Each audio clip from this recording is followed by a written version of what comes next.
things. Exactly only one point. Could you comment, please? Thank you. Can I Yes. just start quickly? I think we have to take one more. because we can have more time. Yeah. Hi, I'm Siddharth. I'm from India, JP. I just wanted to maybe comment on one difference that I found between Russian soft power and American soft power, which is already alluded to.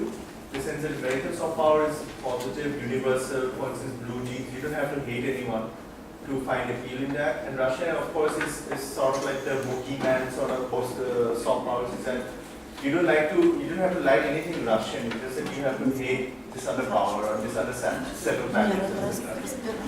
So which somehow leads me to the idea that probably it's only Europe which is more susceptible to Russian soft power than any other region in the world, and that has a lot to do with probably European problems, and domestic political problems, etc.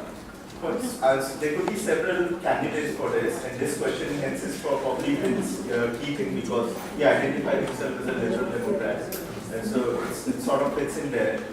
Could one problem or could one factor be the fact that most conservative parties, especially in Western Europe, have actually become themselves quite liberal? For instance, you see the Tory party or the Conservative Party in Britain, or the Christian Democrats in Germany. So they've been co-opted by the elite, and it's the elite agenda itself. And so they themselves are unable to attract or accommodate a lot of the fringe elements who are angry and who are sort of outside the political sphere, but who are afraid and hence would like to be heard and participate in mainstream political parties, but are unable to, and hence they are apolitical. And so they have lost faith in democracy and in the processes of change and articulation, etc. So do you think that that is one very significant factor that conservative parties have sort of moved far too ahead of the game and have become far too liberal, maybe far too soon? Thank you. So, absolutely. Okay, let's respond with some numbers. The rate of loss of Chechens, and this is a conservative estimate, is between 14% and 18% between 1991 and 1999. Other estimates have it as high as 20 or 25% of civilians. Now, by the law, by the Genocide Convention of the United Nations, that clearly would count as a genocide. There's absolutely no question. In Srebrenica, the Serbs, the Bosnian Serbs, were found guilty of genocide for 8,000 Muslims killed in Srebrenica and in Bosnia. So, I mean, there are genocides and there are genocides. Certainly, the destruction of the Jews in Europe was much more extensive, much more numerous. But then again, there were many more Jews, all of whom Hitler saw as enemies. And any Jew he laid his hands on, he was going to kill, plain and simple, during the war. In the Russian case, it was more confined to Chechnya, and Chechnya suffered probably at least an 15 to 18% or 20% loss of its population. Chechnya now is the greatest republic just because of we're running out Russian of time, Federation. we want to give Dr. Keating a chance to reply. Recording. Isn't the recording normal? So I think you can. Yep, sure. Wait, what was the question? Is it part of the notes? No. We assume. Do you see any concentration camps in Chechnya? Sorry, Or can we no? continue this conversation after the panel on the break?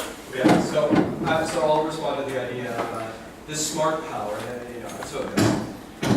Joseph Nye comes up with soft power, and then someone else needs to go up with another concept called smart power to differentiate themselves, which is supposed to be the balance between soft and hard power.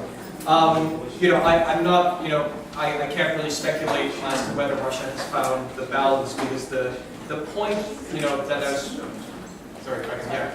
Yeah, the point that I was trying to make was basically that, that the conservative values of the Russian Federation have become, have in the last 5-10 years, I don't know exactly what the time frame is, but they've gained a certain constituency in Europe, in the United States, in China, for various reasons, right? And where they have, okay, those people also tend to support Russian actions in Crimea, okay, Russian actions, that are otherwise controversial, right, in the West. And I think, that's an important thing. So if I put my Russia hat on, okay, I would be, hey Russia, you have perhaps untapped resources that you don't, that you might want to exploit.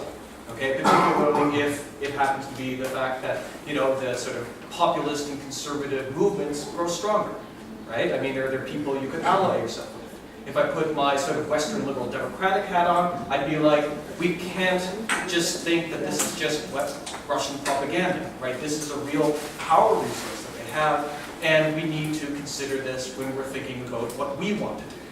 So my argument is one for clarity, okay? And it's not for it's for the liberal Democrats not to sort of bury their head in the sand, okay? Such that they just dismiss these other points of view because they don't happen to agree with them, and actually see it for what it is, that this could be a growing and emerging form of Russian soft power.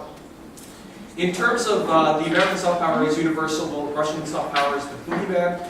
I think that sort of addresses it in the same way. I mean, our paper, it works to a certain extent because the ground, okay, is basically at zero. Okay, most of the scholarship says that Russia has no soft power whatsoever. Okay, and our paper is just trying to show that no, in fact, Russia seems to have some soft power if you take the definition of what soft power is. Okay, and in addition to this, I think you can say that these are just malcontents. Okay, sometimes in the Western media they're put as Putin's useful idiots. Okay, it's something that you see. I think you can see that there are, the world is a pluralist place. People have different opinions.